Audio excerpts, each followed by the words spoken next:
30 अप्रैल को ही बता दिया था कि बड़ा हमला होगा। यह जानकारी अपने दर्शकों को हमने 30 अप्रैल को ही दे दी थी और 2 मई को यह जानकारी दी गई थी कि ब्रह्मोस मिसाइल के इस्तेमाल किया जाएगा और उसकी जानकारी कल दी गई थी।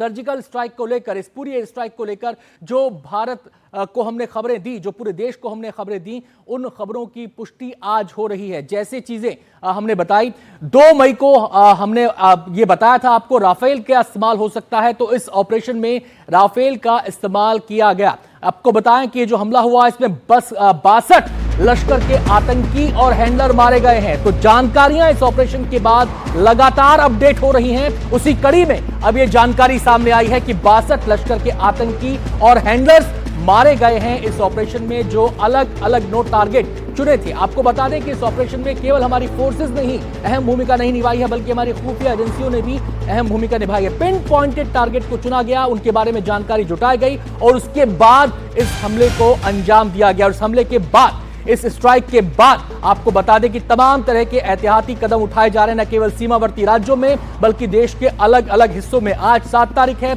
और 7 तारीख को आज मॉक ड्रिल भी, महा मॉक ड्रिल भी देश में होने जा रही है। तो आपको बता दें, सूत्र हमें यह जानकारी दे रहे हैं कि आतंकियों की जो संख्या फिलहाल सामने आ रही है, 62 लश्कर के आतंकी और हैंडलर मारे गए हैं। यह संख्या शुरुआती संख्या है, इस संख्या में इजाफा हो सकता है, क्योंकि मुरीदके में जो लश्कर का हेडक्वार्टर है वहां हर समय काफी संख्या में आतंकी मौजूद रहते हैं और भारत ने कसम खाई थी कि आतंक को निस्तनाबूद करेंगे, उसकी जमीन को, बची कुची जमीन को मिट्टी में मिला देंगे। और आज मिट्टी में मिलने की वो तस्वीरें पूरा देश देख रहा है, पूरी दुनिया देख रही है। रात की वो तस्वीरें हैं जब स्ट्राइक हुई और उसके बाद वहां पर क्या हालात थे, ये आप इन तस्वीरों के जरिए देख सकते हैं। बड़ा सा धमाका हुआ और उसके बाद अफरा तफरी का माहौल। और इस आतंकियों पर जो हमला किया गया, इसमें ये आंकड़ा 62 का आ रहा है और 62 की ये संख्या बढ़ भी सकती है।